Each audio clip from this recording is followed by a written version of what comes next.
Panorama group, जो सोचता है वो करता है। आपके अपने सपनों का आशियाना। नमस्कार, मेरा नाम ज्ञानेश्वर है और आपने देखना शुरू किया है लाइव सिटीज। मेरे साथ रोज की तरह दिल्ली से जुड़ रहे हैं देश के जाने माने सीनियर जर्नलिस्ट अजीत त्रिवेदी जी। अजीत जी, प्रधानमंत्री नरेंद्र मोदी पटना आ चुके हैं और पटना में उनका रोड शो चल रहा है। भारत माता की जय के नारे गूंज रहे हैं। वह एयरपोर्ट से बीजेपी कार्यालय पहुंचने वाले हैं जब हम इस कार्यक्रम को रिकॉर्ड कर रहे हैं। मोदी को देखने के लिए बड़ी संख्या में लोग सड़कों पर हैं और उन पर फूलों की बारिश हो रही है। मोदी ने पटना पहुंचते ही कुछ संदेश तो दिए हैं। सबसे पहले उन्होंने पटना एयरपोर्ट के जो नए टर्मिनल का उद्घाटन किया है, वहीं से संदेश मिल गया। देखिए, मैं क्यों कह रहा हूं कि संदेश मिलना प्रारंभ हो चुका है, क्योंकि बिहार विधानसभा का चुनाव 2025 के अक्टूबर नवंबर महीने में है। जब प्रधानमंत्री मोदी पहुंचे, जाहिर तौर पर सारे वीआईपी वहां थे, मुख्यमंत्री नीतीश कुमार भी थे। पटना एयरपोर्ट के नए टर्मिनल का उद्घाटन किया गया। आजकल रिबन कटिंग सेरेमनी नहीं होता है, रिबन ओपनिंग सेरेमनी होता है। हमने देखा कि नरेंद्र मोदी ने खुद से रिबन की गांठें खोल दी, बंद रिबन को खोल दिया।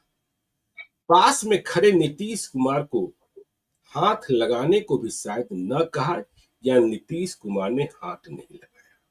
यह बात नोटिस करने वाली थी। और वहां जो प्रारंभिक दृश्य आए हैं, जो वीडियो हमने देखे हैं, वहां सम्राट चौधरी दिखाई पड़े, विजय कुमार सिन्हा दिखाई पड़े। नीतीश कुमार के साथ विजय कुमार चौधरी और अशोक चौधरी या जेडीयू के कोई दूसरे बड़े नेता नहीं दिखाई पड़े। फिर जो रोड शो चल रहा है, मोदी गाड़ी के भीतर है और लोगों का अभिवादन कर रहे हैं। देखिए, आज भाजपा का झंडा नहीं है, आज राष्ट्रध्वज लहराया जा रहा है। तो राष्ट्रध्वज तो सबों का है। और जब भारत माता की जय और ऑपरेशन सिंदूर की सफलता की शौर्य गाथा से लबरेज है पटना, तो साथ में नीतीश कुमार को भी रख सकते थे, क्या दिक्कत थी है? तो संदेश तो यही मिलता है अजीत जी, कि मोदी ने तय कर लिया है कि बिहार का चुनाव तो हमें ही लड़ना है। नाम भले नीतीश कुमार का हो, नेतृत्व भले नीतीश कुमार को दिया जाए, लेकिन चुनाव बिहार का नरेंद्र मोदी ही लड़ेंगे, भाजपा ही लड़ेगी। और मोदी के आने के पहले बिहार में भाजपा की तमाम तैयारियां की गई। तमाम बड़े नेता, पदाधिकारी, सोशल इन्फ्लुएंसर भी पहुंचे। तमाम सोशल इन्फ्लुएंसर के साथ, जिन्हें देश भर से बुलाया गया था, उनके साथ मीटिंग्स हुई। तो अब बिहार का चुनाव एनडीए में भाजपा के हवाले है। मतलब मोदी को जीतना है बिहार, नीतीश सहयोगी हैं। अब सीटों का क्या होगा? सीटें बराबर मिल जाए, जेडीयू को 1-2 सीटें अधिक मिल जाए, क्योंकि नरेंद्र मोदी इस बात को जानते हैं कि नीतीश कुमार की अहमियत क्या है, नीतीश कुमार का महत्व क्या है। यह बात तो हम और आप क्या, बिहार के हर लोग स्वीकारते हैं कि डॉक्टर श्री कृष्ण सिंह के बाद सबसे सफलतम मुख्यमंत्री नीतीश कुमार ही हैं। लेकिन इधर के दिनों में उनकी जो अवस्था है, उसे लेकर लोगों की चिंता स्वाभाविक है। तो नरेंद्र मोदी ने राजनीतिक परिस्थितियों को समझते हुए, बिहार की सियासत को जानते हुए और सहयोगी दलों की स्थिति को देखते हुए यह तय किया, दिख गया, झलक दिख गया कि मोदी ही चुनाव लड़ेंगे बिहार विधानसभा का। भले मुख्यमंत्री नीतीश कुमार हो या फिर कभी आगे चलकर सपना अपना हो, वह सपना भी पूरा किया जाए। अजीत जी। देखिए ज्ञानेश्वर जी, एक तो हम लोगों के दर्शकों को हो सकता है याद हो, या आप भी खोज करके बता सकते हैं कि हम लोगों ने ये चर्चा की हुई है, ये कहा हुआ है कि नरेंद्र मोदी चुनाव लड़ेंगे, मोदी भारतीय जनता पार्टी चुनाव लड़ेगी और सबको चुनाव भारतीय जनता पार्टी ही लड़वाएगी और नरेंद्र मोदी का ही चेहरा होगा। पूरा प्रोग्राम हम लोगों ने इस पर एक रिकॉर्ड किया। बिल्कुल। और वो इसलिए, अभी आज ही हमारी बात हो रही थी पटना में एक सज्जन से, उन्होंने कहा कि अब नीतीश कुमार के चेहरे पर बहुत वोट नहीं मिलेगा। भर भर के जो वोट मिलता था नीतीश कुमार को, नीतीश कुमार के चेहरे की अब ये उपयोगिता है कि तेजस्वी यादव, मतलब लालू यादव के परिवार के कंट्रास्ट में जो एक चेहरा रखना है, वो चेहरा नरेंद्र मोदी तो नहीं हो सकते हैं ना, क्योंकि उनको मुख्यमंत्री नहीं बनना है बिहार का। तो इसके लिए एक चेहरा है नीतीश कुमार। जी वो चुनाव लड़ाएंगे, बहुत जोश पैदा कर देंगे लोगों में। ये नहीं, ये बीजेपी भी उम्मीद नहीं कर रही है, ये जेडीयू के लोग भी उम्मीद नहीं कर रहे हैं। जी तो बिल्कुल। उसी को ध्यान में रख के एक जो ये नई स्ट्रेटजी है, जिस हम्म, पर एक दिन और हम लोगों ने चर्चा की थी कि मोदी नीतीश का नाम लिया जा रहा था। जिस बिल्कुल। तरह से राष्ट्रीय स्तर पर हर जगह मोदी शाह का नाम लिया जाता है, हम्म, उस तरह से बिहार की राजनीति में मोदी नीतीश का नाम लिया जाएगा। मोदी का नाम पहले, नीतीश कुमार का नाम बाद में। बिल्कुल। मतलब ये मैसेज भी हो सकता है बनवाया जाए कि मोदी दिल्ली में है, नीतीश को आप यहाँ चुनिए। चुनाव के बाद क्या होगा ये कोई नहीं कर सकता है। उस पर भी हम लोग अभी आगे आएंगे तो बात करेंगे। लेकिन पहला संदेश आज की यात्रा से भी, प्रधानमंत्री की 2 दिन की बिहार यात्रा से भी पहला संदेश यही है कि चुनाव की कमान नरेंद्र मोदी ने अपने हाथ में रखी है। सबसे जी पहली जो तस्वीर है, पहला संदेश है, बिल्कुल। जो आपने कहा कि रिबन खोलने का की जो सेरेमनी हुई, उसमें हम्म, आमतौर पर लोग हाथ लगा देते हैं। जो दूसरा सबसे मुख्य व्यक्ति होता है वो अपना बिल्कुल। हाथ लगा देता है, वो भी। और ये माना जाता है कि इन दोनों लोगों ने किया। हम्म, तो वो काम सिर्फ सिर्फ और सिर्फ नरेंद्र मोदी ने किया। नीतीश कुमार उनकी बगल में उनके खड़े रहे। पहला संदेश तो ये है। दूसरा संदेश, नीतीश कुमार की पार्टी का एक भी व्यक्ति वहां मौजूद नहीं। हम्म। वो क्यों जो नहीं मुख्य मौजूद था? तस्वीर है, क्यों जो नहीं मुख्य मौजूद? तस्वीर है। हाँ, जो वो क्यों नहीं मौजूद है वहां? ऐसा तो है नहीं कि ये भारत सरकार का, सिर्फ भारत सरकार का समारोह है और सिर्फ भारत सरकार के लोग हैं। तो जी फिर बिहार के दोनों उप मुख्यमंत्री क्यों हैं? अगर हम्म, भारत सरकार का समारोह है तो मुख्यमंत्री के साथ दोनों उप मुख्यमंत्री भी तो हैं। बिल्कुल। तो ये जो आउट नंबर्ड हुई है जेडीयू वहां, देखिए भारतीय जनता पार्टी के 3 नेता हो गए, प्रधानमंत्री स्वयं थे और उनके दोनों उप मुख्यमंत्री थे बिहार में, सम्राट चौधरी और विजय कुमार सिन्हा। जी और तीसरे नेता थे वहां जो टीडीपी के हैं और सिविल एविएशन के मिनिस्टर हैं, राम मोहन नायडू वहां मौजूद थे, जो चीजें सारी दिखा रहे थे राम मोहन नायडू। तो उसके बाद जेडीयू से तो सिर्फ अकेले नीतीश कुमार हुए। बिल्कुल। एक तो पहला सवाल यह है कि जेडीयू से नीतीश कुमार के साथ और कोई नेता, मतलब उस पार्टी का कोई और रिप्रेजेंटेटिव वहां मौजूद नहीं। हम्म, तीसरी बात यह है कि नीतीश कुमार को आमतौर पर आजकल अकेले नहीं छोड़ा जाता है, मतलब उनके साथ कोई ना कोई रहता है।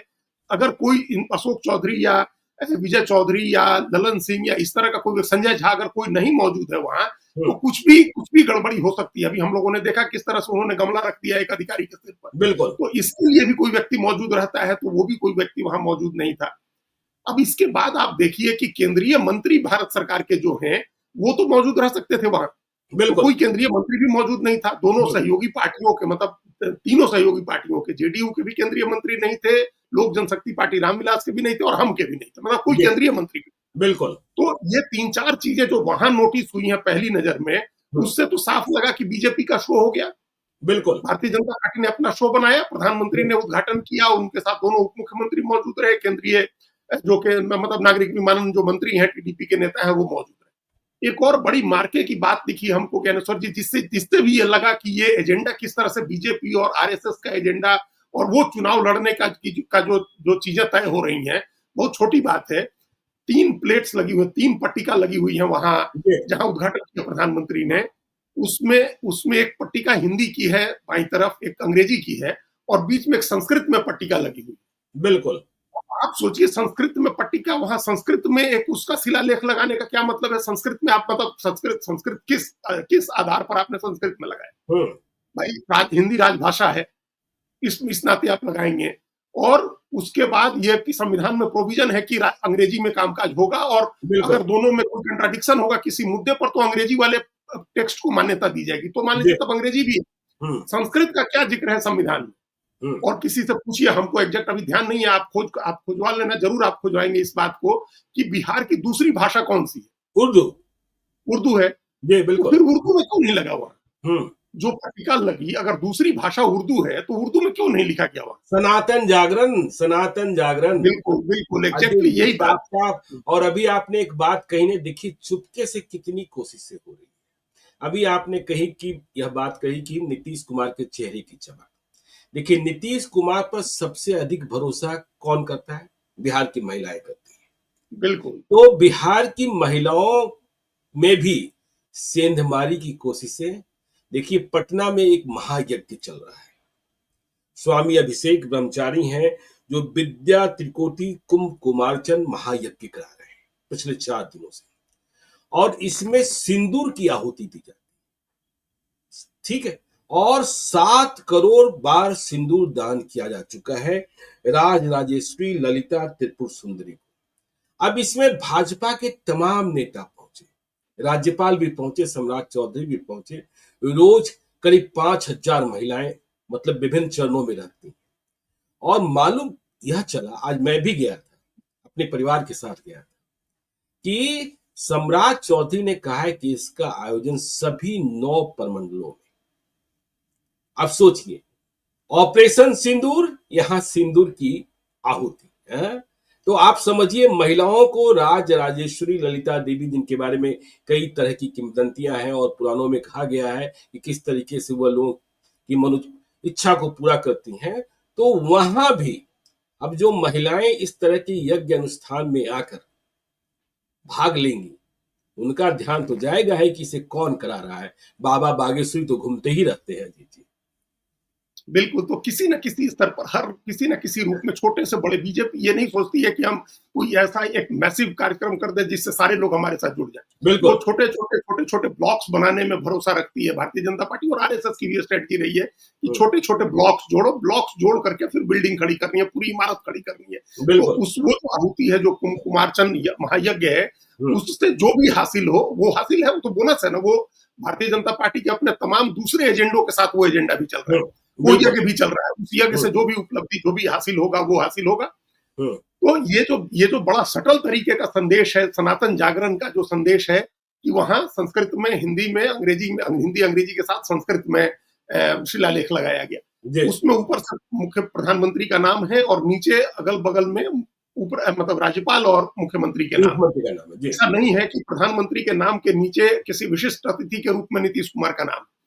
तमाम जो अतिथि गण हैं, उन अतिथि गणों में एक नाम नीतीश कुमार का है। प्रधानमंत्री ने उद्घाटन किया, उसके बाद नीचे तमाम अतिथि गण जो है, जिसमें राज्यपाल महोदय का नाम है, मुख्यमंत्री का नाम है, केंद्रीय मतलब वो नागरिक उड्डयन मंत्री का नाम है, इन सबके नाम उसमें लिखे हुए हैं। तो ये भी एक संदेश है कि सर्वोच्च व्यक्ति जो है उसके बाद कोई नहीं, उसके बाद बाकी सब लोग समान है। बिल्कुल। तो ये 3 संदेश, 3-4 चीजें जो हैं, एयरपोर्ट पर जो नवीनीकरण हुआ है उसके उद्घाटन में जो तस्वीर निकली है, उसके उद्घाटन में, और फिर एक शिलान्यास जो बिहटा एयरपोर्ट के लिए हुआ, उसकी एक तस्वीर ये है। वहां से बड़ा सख्त तरीके से संदेश दे दिया गया कि प्रधानमंत्री का नाम होगा, प्रधानमंत्री का चेहरा होगा, भारतीय जनता पार्टी के हाथ में कमान होगी और सनातन जागरण का भाव होगा। इस आधार पर ये एजेंडा होगा। मूक दर्शक, जैसे हम लोगों ने पहले भी कहा था कि जेडीयू और दूसरी सहयोगी पार्टियां ज्यादा से ज्यादा इसमें दर्शक की हैसियत में रहेंगी। सारी चीजें जो है, बिल्कुल, प्लेयर है, जो प्लेइंग 11 है वो बीजेपी का है। बाकी लोग भी रहेंगे, लेकिन उनकी वो भूमिका नहीं होने वाली है जो बीजेपी की रहेगी। बाकी सहायक सहयोगी की भूमिका रहेंगे कि अभी की जो जमीनी हकीकत है उसमें आप जेडीयू से किनारा नहीं पा सकते, नहीं कर सकते, नीतीश कुमार की इमेज है, क्योंकि कोई दूसरा विकल्प नहीं खड़ा हो पाया है कि जो नीतीश कुमार को बराबरी से टक्कर दे सके। और बीजेपी ने कभी हिम्मत ही नहीं किया। देखिए, सम्राट चौधरी आगे जा रहे थे, लेकिन जब यह बात हुई कि नीतीश कुमार ही नेतृत्व करेंगे, तो जो सर्वे आ रहे हैं उसमें सम्राट चौधरी पीछे आने लगे, क्योंकि जब आप दावा ही नहीं कर रहे हैं तो आपके पक्ष में लोग वोट करें क्यों करें। हाँ बिल्कुल, इस पर हम लोगों ने भी जो प्रोग्राम किया, जिस दिन ये सब लोगों ने कहा, चिराग पासवान ने और सम्राट चौधरी ने, कि मुख्यमंत्री की कुर्सी पर वैकेंसी नहीं है, मुख्यमंत्री की कोई पद की कोई वैकेंसी नहीं है। बिल्कुल। तो ये भी उसी रणनीति का पार्ट है कि नीतीश कुमार का चेहरा रखना है उनके, क्योंकि दूसरा विकल्प एनडीए की तरफ से नहीं खड़ा किया गया है। बीजेपी ने तो अपने लीडरशिप ही नहीं खड़ी की। अगर सम्राट चौधरी को नेता बनाना था, उनको अभी तक आप प्रदेश अध्यक्ष बनाए रखते।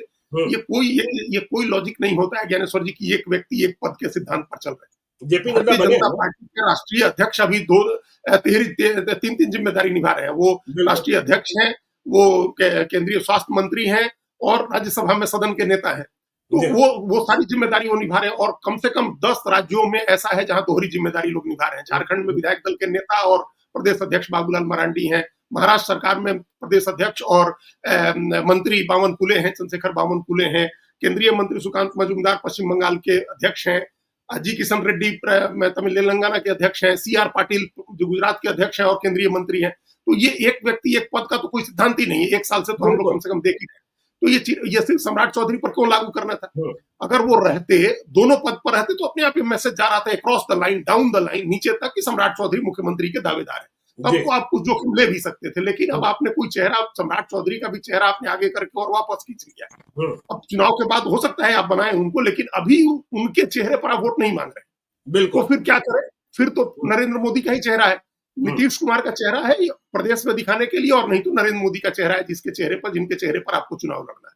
तो ये मैसेज बहुत साफ तरीके से दे दिया उन्होंने पहले एयरपोर्ट से। अब उसके बाद ज्ञानेश्वर जी, एयरपोर्ट के बाद जो प्रधानमंत्री का रोड शो हुआ, आप उसको देखिए, उसकी तस्वीरें देखिए, बिल्कुल और 2 दिन पहले गुजरात के रोड शो की तस्वीरें देखिए।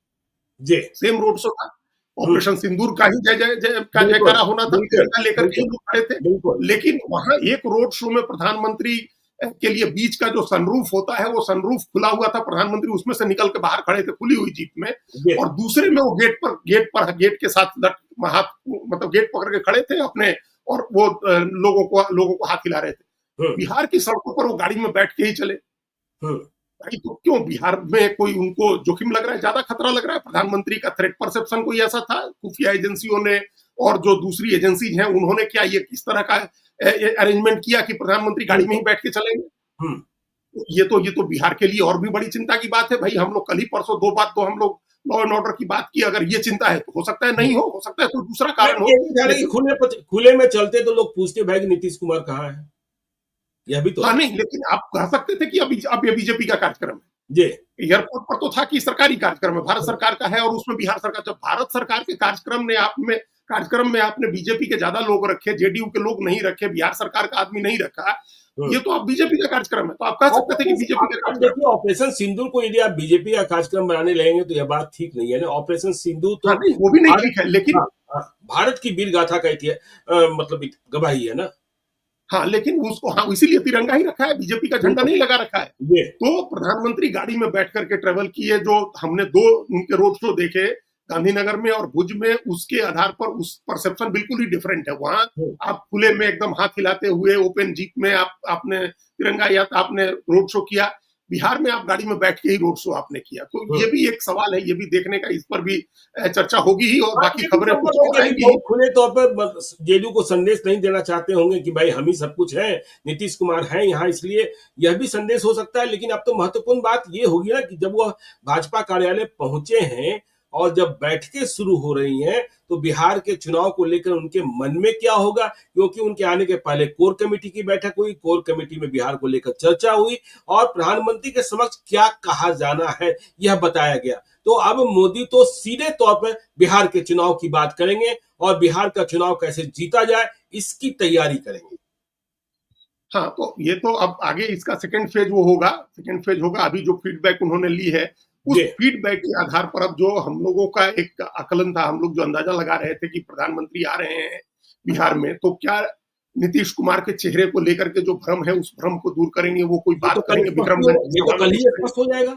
ये तो जब वही वो उसकी भी फीडबैक उन्होंने आज की बैठक में, उसकी फीडबैक भी देर रात तक जो भी उनकी बैठकें होंगी, और जिन लोगों से इंडिविजुअली भी वो मिलेंगे, और राजभवन में भी जब वो रुकेंगे, वहां मान लीजिए कि इनफॉर्मल बातचीत भी राज्यपाल से हो रही है, तो फीडबैक तो मिलता ही है ना, जिससे भी बातचीत होगी उनको एक फीडबैक बिहार का मिलेगा।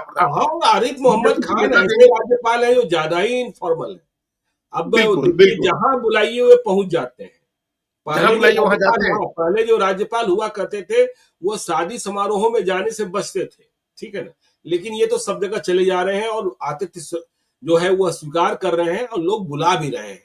तो इनके पास तो फीडबैक, और आज बिहार सरकार ने बिहार राज्य अल्पसंख्यक बोर्ड का भी, माइनॉरिटी कमीशन का भी गठन कर दिया है। गुलाम रसूल बलियाबी को बना दिया गया जेडीयू के नेता को। और देखिए, हाँ, और यदि कल नहीं ऐलान हुआ तो फिर खटराग शुरू होगा और एक नई बातचीत शुरू होगी। मतलब हम ये नहीं कर रहे हैं कि नीतीश कुमार कहीं इधर से उधर जा रहे हैं। हम अपने दर्शकों को स्पष्ट कर दें और जेडीयू के नेताओं को भी स्पष्ट कर दें कि भाई नीतीश कुमार जहां है वहीं रहेंगे, लेकिन क्यों नहीं पीएम ने ऐलान किया, यह सवाल तो पूछा जाएगा। हाँ, तो वो अब ये अब 24 घंटे से भी अब कम है, 12-14 घंटे की बात है, जब हम लोग देख लेंगे वहां विक्रमगंज में प्रधानमंत्री क्या बोलते हैं। लेकिन उसकी जो फीडबैक आज उनको मिलेगी, जो पार्टी के कोर कमेटी की बैठक से मिलेगी, बाकी लोगों से इनफॉर्मल मुलाकातों में मिलेगी, और राज्यपाल महोदय तो पूरा बिहार ही घूम चुके हैं। बिल्कुल, नहीं लगता है कि बिहार का कोई भी हिस्सा छूटा है जहां वो नहीं पहुंचे हैं, और अलग अलग तरह के लोगों से उनकी मुलाकात है, तो उनके पास एक ग्राउंड लेवल से फीडबैक है। बीजेपी के अपने सिस्टम से भी है, आरएसएस के लोगों के पास भी है, संगठन महामंत्री के पास भी फीडबैक है। तो वो सारा फीडबैक लेकर के प्रधानमंत्री कल बोलेंगे। लेकिन आज अभी तक का जो संदेश है, एक संदेश जो एयरपोर्ट पर जिसको हम लोगों ने डिस्कस किया, दूसरा संदेश जो गाड़ी में बैठ करके उन्होंने दिया, नीतीश कुमार उनके साथ नहीं है, नीतीश कुमार का चेहरा नहीं है, और सीधा अकेले प्रधानमंत्री का रोड शो हुआ। तो ये जो संदेश है उनके रोड शो का भी और एयरपोर्ट के कार्यक्रम का भी, वो तो अकेले ही प्रधानमंत्री के चेहरे पर ही आगे जो रणनीति बनानी है उसी का है।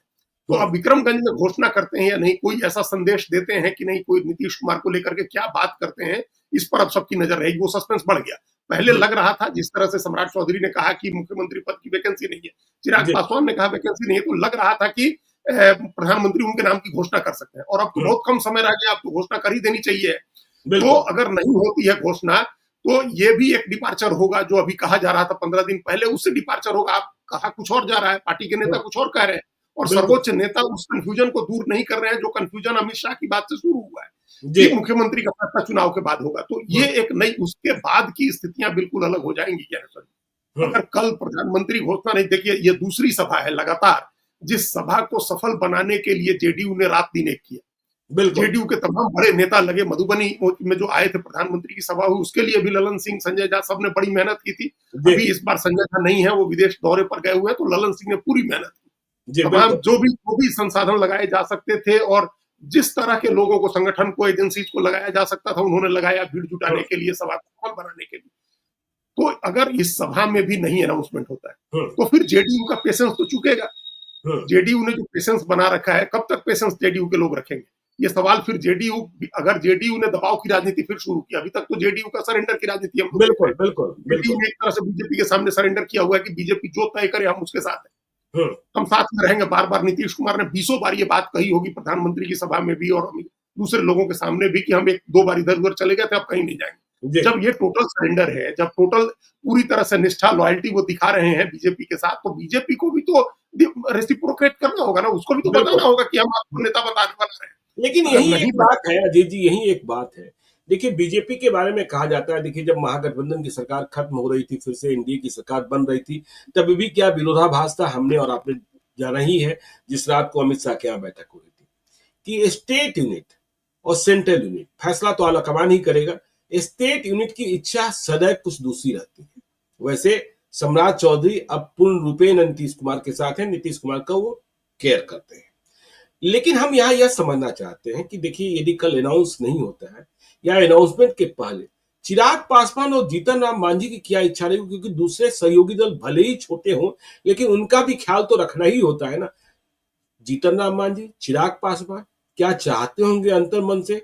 भूपेंद्र कुशवाहा चाहते होंगे, चिराग पासवान अंतर्मन से, जीतन राम मांझी अंतर्मन से क्या चाहते होंगे कि नीतीश कुमार के नाम का ऐलान कर दिया जाए ताकि चुनाव में फायदा मिले, या वह भी कोई सेकंड थॉट्स में है?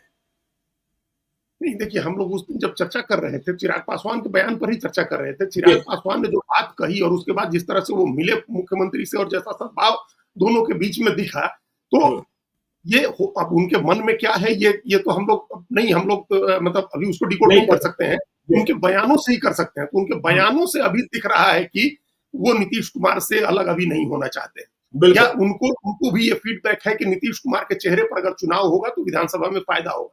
देखिए अब इससे ज्यादा जोखिम नहीं ले सकते हैं। एमपी ठीक है, उनके 5 जीत गए, इसके पहले 6 जीत गए थे, उसके पहले भी 6 जीत गए थे, लेकिन आप असेंबली में देखिए क्या प्रेजेंस है लोक जनशक्ति पार्टी की।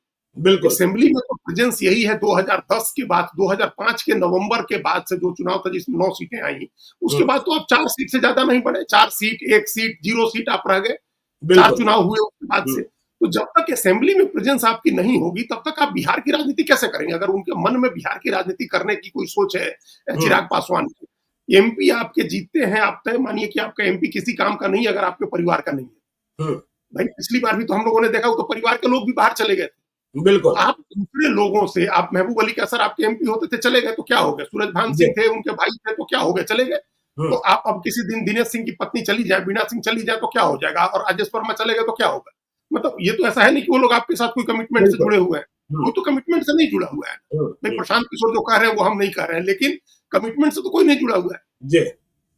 पार्टी के लोग आपके साथ, आपके अलायंस में जीतने की संभावना थी, आपके साथ आ गए लोग। बिल्कुल, ये लोगों से आप राजनीति नहीं कर सकते हैं बिहार की। आपको असेंबली में सीटें जीतनी है, कम से कम 2 अंकों में आपको 10 से ज्यादा एमएलए आपका हो तो आपकी प्रेजेंस दिखाई दे। तो ये तब संभव होगा जब एनडीए पूरी तरह से एकजुट होकर के लड़े। कोई भी इधर उधर हुआ तो नहीं होगा। आप अकेले होकर के भी देख लिए हैं, बीजेपी के साथ भी देख लिए हैं, तो अब तो यही संभावना है ना, एक बार बीजेपी के साथ लड़े, ईमानदारी से लड़े, घात प्रतिघात ना हो। क्योंकि देखिए एक खतरा यह भी बना हुआ है ना कि चिराग पासवान की पार्टी से 2020 में लोजपा के जिन उम्मीदवारों ने बेहतर प्रदर्शन किया, भले ही चुनाव हार गए, उनमें से हाँ कई लोग पार्टी छोड़कर जा चुके हैं, कई लोग बिल्कुल टिकट की उम्मीद में हैं, उन्हें टिकट न मिला तो उन्हें बांध रख पाना भी बड़ा मुश्किल होगा। बिल्कुल यदि मुश्किल बांध होगा। नहीं रख पाए तो वे इधर-उधर भागेंगे और उनका जो व्यक्तिगत वोट है, वह फिर एनडीए की सेहत को नुकसान पहुंचाएगा। पहुंचा देगा हाँ। वो हाँ, चिराग पासवान आप देखिए ना 15 में अकेले 15 में बीजेपी के साथ लड़के देख लिए जी, भाई, 10 में उनके पिताजी आरजेडी के साथ लड़के देख लिए, हुँ, 15 में वो बीजेपी के साथ लड़के देख लिए, 20 में हुँ, अकेले लड़के देख लिए, तो अब क्या जी, ऑप्शन बचा है उनके पास? अब तो जेडीयू बिल्कुल, का ही ऑप्शन बचा है ना कि एक बार जी, जेडीयू के साथ लड़के देखें। तो हुँ, बीजेपी जेडीयू के साथ लड़के देखेंगे, पिछला 3 चुनाव उनके सामने है, तो उनको कुछ फायदा होगा। इस बात का क्या फीडबैक उनके पास है, वो जान रहे हैं हुँ, कि बेहतर करने के लिए 25 सीट जो भी मिले इधर से लेके लड़ना है, अपनी प्रेजेंस विधानसभा में बनानी है। तो वो चाह रहे होंगे कि एनडीए एकजुट रहे, नीतीश कुमार का चेहरा भी रहे, मुख्यमंत्री घोषित हो ना हो, क्योंकि उन्होंने कह दिया कि कोई वैकेंसी नहीं है और जी, चुनाव के बाद भी नीतीश कुमार के नेतृत्व में ही बिहार तरक्की करेगा। तो हम लोग मान के चले कि वो चाह रहे होंगे। बिल्कुल, और हम आपको बताएं, ये जो जीतन राम मांझी की जो समधन है, जो एमएलए है, अभी जी, कहीं लोगों के साथ उनकी जो पुराने उनके साथ जुड़े हुए लोग थे और परिवार के लोग थे, कई जगह उन लोगों ने कहा है, और चिराग और खुद नीतीश ये जीतन राम मांझी ने भी कई जगह निजी बातचीत में कहा है कि नीतीश कुमार के साथ जो भी जुबानी जंग होती है, जो भी कभी कुछ उल्टा पुल्टा बोला है, हुँ, नीतीश जो है वो भगवान की हैसियत रखते हैं जीतन राम मांझी और उनके परिवार के लिए। अच्छा, हुँ, ये उन लोगों के परिवार ने पीछे कहा हुआ है, पीछे में हुँ, कहा हुआ है, मतलब जहाँ कोई राजनीतिक लोग नहीं तो वहां कहा हुआ है, भगवान की हैसियत रखते हैं। जी, तो उनके लिए भी कोई दिक्कत नहीं है कि नीतीश कुमार नेता बने और नीतीश कुमार आगे बढ़ के आगे फिर से वो मुख्यमंत्री उनको बनाया जाए। हुँ, तो हमको उन दोनों पर डाउट नहीं है। बीजेपी की मंशा असली है कि बीजेपी बिल्कुल, की क्या मंशा है, और हुँ, इस पर हम लोग किसी और दिन कुछ और इन्फॉर्मेशन आ जाए फिर हम लोग बात करेंगे ज्ञानेश्वर जी हुँ, कि बीजेपी की तैयारी हो। आपने कहा ना कि सीटें हो सकता है एक आध ज्यादा मिल जाए, सीटों की जब सीटों का बंटवारा होगा तो बीजेपी की तैयारी है कि नंबर ऑफ सीट्स जेडीयू के जो भी हों उनके कैंडिडेट बीजेपी की मर्जी से चुने जाए। और ये बड़ा नेफेरियस प्लान है, ये कोई ऐसा बिल्कुल, असाधारण प्लान नहीं है। ये बिल्कुल, बीजेपी सबको पता है कि नीतीश कुमार को 100 सीटें मिलेंगी तो उनको 57 नया कैंडिडेट देना होगा, 55 नया जी, कैंडिडेट देना होगा। बिल्कुल, बिल्कुल, तो पिछली बार के लोग हैं उनमें से नहीं मिले, बहुत लॉयल लोग हैं वो न मिले। हुँ, समीकरण में ऐसे लोग आए जो बीजेपी के प्रति सॉफ्ट कॉर्नर रखते हो, बीजेपी के प्रति रुझान वाले लोग। और इसकी कोशिशें शुरू भी हो गई हैं। देखिए, मैं कई ऐसे उम्मीदवार मतलब दावेदारों को देख रहा हूँ, जिनका मन नीतीश कुमार के साथ नहीं लगा था, लेकिन हाँ, वह अभी जेडीयू के करीब पहुँचने की कोशिश कर रहे हैं। अब वह बिल्कुल कहीं से इशारा पा रहे हैं या और कोई कोशिश चल रही, कई विधानसभा क्षेत्रों में, क्योंकि मैं तो हर विधानसभा क्षेत्र का हाल बता रहा हूँ, और नीतीश कुमार जहाँ अपने पसंदीदा को लगाने की कोशिश कर रहे हैं, वहाँ राह में बाधा पैदा किया जा रहा है। हाँ, तो ये होगा, ये अभी आगे और भी होगा। तभी हमने कहा कि कुछ और इन्फॉर्मेशन जुटे तो हम लोग सीट वाइज ऐसे लोगों के नाम लेकर के हम लोग बात करेंगे बिल्कुल। कौन कौन लोग किनकी हुँ, तैयारी हो रही है। तो ये बीजेपी को लेकर के असली चीज बीजेपी की मंशा को समझने की है, भांपने की है, उसकी तैयारियों की है, क्योंकि हुँ, बीजेपी कह रही है कुछ और, हुँ, कचरे में हर आदमी कह रहा है कि नीतीश कुमार नेता है, नीतीश कुमार का नेतृत्व है, नीतीश कुमार का चेहरा है। सम्राट हुँ, चौधरी ने भी कहा कि मुख्यमंत्री पद की वैकेंसी नहीं है और हुँ, आप कर कुछ और रहे हैं। आपकी बिल्कुल। कोशिश कुछ और करने की है। तो हुँ, इस वजह समस्या होगी, इस वजह से सीट बंटवारे में और कैंडिडेट तय करने में समस्या होगी। लेकिन अगर अगर कल की सभा में या इसके बाद की किसी सभा में प्रधानमंत्री कोई संकेत देते हैं, कोई अनाउंसमेंट करते हैं, तो चीजें फिर अलग होंगी। हुँ, तो फिर जैसे अगर अनाउंस हो गया तब तो 43 सीट पर भी आपने मुख्यमंत्री बनाया, उसमें तो कोई दिक्कत नहीं है। जी, अनाउंस नहीं होता है तब जेडीयू के लिए चिंता की बात होगी, और इस बात को जेडीयू के लोग बहुत बारीकी से समझ रहे हैं। एक-एक बात समझ रहे हैं। ऐसे लोग जो आज समझदार लोग हैं, जो 5-7 लोग, 10 लोग जो जिनका वेस्टेड इंटरेस्ट बीजेपी के साथ नहीं है, जो बिल्कुल। ये समझ रहे हैं कि जेडीयू की राजनीति में अपना जेडीयू का स्वतंत्र अस्तित्व बने रहना उन हुँ, लोगों की राजनीति के लिए ठीक है। जी, भले छोटे लोग हैं, भले बहुत राष्ट्रीय स्तर के नेता नहीं हो, लेकिन मनीष वर्मा हो या श्रवण कुमार हो, आप इनको इनको माइनस करके नहीं चल सकते। इस तरह के कई लोग हैं नीतीश कुमार के जो लोग बिल्कुल, इस बिल्कुल। प्लान को समझने की कोशिश कर रहे हैं। तो हुँ, ये उस प्लान को कल अगर प्रधानमंत्री की सभा से कोई संकेत नहीं निकलता है, तो फिर जेडीयू के अंदर इस बात को लेकर के चर्चा शुरू होगी ज्ञानेश्वर जी। और जी, वो चर्चा ये होगी कि बीजेपी को मैसेज दिया जाए, जैसा हम लोग बार-बार कहते हैं कि वो मैसेज एक दिया था जब वो कहा गया था कि जब बिहार की बात हो तो बात नीतीश कुमार की हो। तो बिल्कुल। बात जब नीतीश बिहार कुमार की की होने, चर्चा हो तो नाम सिर्फ नीतीश कुमार हो। नाम सिर्फ नीतीश कुमार का हो। हाँ, तो ये कह के जेडीयू ने एक तेवर दिखाए थे अपने। हुँ, अगर कल अनाउंसमेंट नहीं होता है तो जेडीयू फिर तेवर दिखाएगी, ये तय मानिए कि जेडीयू की तरफ से किसी न किसी तरह का तेवर दिखाया जाएगा। जी, अब वो किस रूप में दिखाया जाएगा तेवर, ये देखने की बात होगी, इस पर नजर रखने की बात होगी इसलिए अगर इलास्टिक बहुत खींच करके टूटने की हद तक बीजेपी नहीं ले जाना चाहती है, तो फिर कोई मैसेजिंग होगी बीच में, बिल्कुल कुछ मैसेज होगा। कल हो सकता है मंच पर सारे लोग रहें, अपोजिशन जो सहयोगी पार्टियों के भी सारे केंद्रीय मंत्री हैं वो लोग भी रहें, सब लोग रहें और एक कंबाइंड, एक साझा चेहरा एकजुट होकर के दिखाया जाए। उसमें नीतीश कुमार को ज्यादा तरजीह भी दे दे प्रधानमंत्री, ये भी हो सकता है। नीतीश कुमार क्या बोलते हैं यह भी देखना होगा, उनकी भाव भंगिमा क्या होती है यह भी देखना होगा, ये भी देखना होगा। और आज जिस तरह से अकेले छोड़ा गया उनको और अकेले रहे वो, और उनको वो महत्व नहीं मिला जो उनको जो महत्व वो एक्सपेक्ट करते हैं। नीतीश कुमार कोई साधारण मुख्यमंत्री नहीं है जी बिल्कुल। नीतीश कुमार कोई जो बीजेपी के मुख्यमंत्री हैं भजन लाल शर्मा या मोहन यादव या मोहन चरण मांझी, इस तरह के मुख्यमंत्री बहुत ऊपर की चीज, बहुत ऊंचा दर्जा है नीतीश कुमार का। और बिहार की राजनीति में तो सबसे ऊंचा दर्जा है नीतीश कुमार का, उनसे ऊपर आप नवीन पटनायक से कर सकते हैं, नीतीश कुमार की तुलना आप फारूक अब्दुल्ला से कर सकते हैं, नीतीश कुमार की तुलना आप शरद पवार से कर सकते हैं, इन लोगों से क्या करेंगे? हाँ, इनसे नहीं कर सकते हैं। और उनके एक समय नीतीश कुमार वो समय भी बहुत ज्यादा नहीं बीता जब प्रधानमंत्री पद के दावेदार थे, जब देखे जा रहे थे देश का कॉर्पोरेट, देश के तमाम बड़े नेता उनको प्रधानमंत्री पद का दावेदार देख रहे थे। और जिन्होंने नीतीश कुमार ने एक इनिशिएट कर दिया जो इंडिया ब्लॉक बना, उसने तो पसीने छुड़ा दिए, उसने तो 63 सीटें कम कर दी बीजेपी की। अब सोचिए अगर नीतीश कुमार उस गठबंधन में रहते तब क्या हुई स्थिति हुई होती बीजेपी की।